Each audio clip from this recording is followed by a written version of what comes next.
നേരത്തെ മാഷ് പറയാൻ നല്ലൊരു വാക്കായിട്ട് എനിക്ക് തീർന്നു, കേൾക്കാൻ നല്ല രസവും ചിന്തിക്കുകയും ചെയ്ത ഒരു കാര്യമാണ് പ്രണയത്തിന്റെ പരിണാമം. അത് അതിനെക്കുറിച്ച് ഒന്ന് വിവരിക്കാമോ? പ്രണയത്തിന്റെ പരിണാമം എന്ന് പറഞ്ഞാൽ പ്രണയം എന്ന് പറയുന്ന വികാരത്തിന് പല രീതിയിലുള്ള വ്യാഖ്യാനങ്ങളുണ്ട്. ഇപ്പം നമ്മളിപ്പോൾ ഉദ്ദേശിച്ച് നോക്കിയാൽ ഒരു 22 വയസ്സിൽ രണ്ടുപേര് പ്രണയിക്കാൻ തുടങ്ങി. ഈ പ്രണയം എങ്ങനെയാണ് 60-70 വയസ്സ് വരെ നിലനിൽക്കാന്നുള്ള ചോദ്യം ഭയങ്കര ഒരു കാര്യം. വേറെ ഒരു ജീവജാലങ്ങളും ഒരു ഇണയമായി ഇത്രയും ലോങ് ലൈഫ് ജീവിക്കാറില്ല. മനുഷ്യൻ മാത്രമാണ് ഒരു ഇണയമായിട്ട് ഇത്രയും ലോങ് ലൈഫിൽ ജീവിക്കുന്നത്. അതിൻ്റെ പ്രശ്നങ്ങളുമുണ്ട്, അതിൻ്റെ ഗുണങ്ങളുമുണ്ട്. പ്രശ്നങ്ങളെന്ന് പറയുന്നത് നമ്മൾ റിലേഷൻഷിപ്പിന് ഒരു പരിണാമമുണ്ട്, ഒരു എവല്യൂഷനുണ്ട്. റിലേഷൻഷിപ്പ് നമ്മൾ 18 വയസ്സിലുള്ള റിലേഷൻ ആയിരിക്കില്ല അതേ സെയിം ആളുമായിട്ട് 25 വയസ്സിൽ, 35 വയസ്സിലാകുമ്പോൾ വീണ്ടും മാറും, 45 വീണ്ടും മാറും, 50-ലും 60-ലും വീണ്ടും മാറും. ഫസ്റ്റ് നമുക്ക് കുറച്ചും കൂടെ ഫിസിക്കൽ അട്രാക്ഷൻ ആയിരിക്കും, ലസ്റ്റ് കാണും.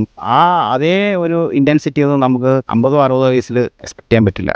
അതുകൊണ്ടാണ് പല റിലേഷൻഷിപ്പും ഇടയിൽ ബ്രേക്കായി പോകുന്നത്. നമ്മളെ ഉത്തേജിപ്പിച്ച് നിർത്താൻ പറ്റില്ല. ഒരു പെണ്ണിനോ ആണിനോ അങ്ങോട്ടും ഇങ്ങോട്ടും 50 വർഷമൊന്നും ഉത്തേജിപ്പിച്ച് നിർത്താൻ പറ്റില്ല. ഞാൻ പറഞ്ഞ ലാസ്റ്റ് വയസ്സ്, കാമം വയസ്സ്, മറ്റ് പല കാരണങ്ങളാണ് അത് ആ റിലേഷൻഷിപ്പിനെ ഹോൾഡ് ചെയ്യുന്നത്. അതിന് കമ്പാനിയൻഷിപ്പ് എന്നോ ഫ്രണ്ട്ഷിപ്പ് എന്നോ ഒക്കെ പറയാൻ പറ്റും.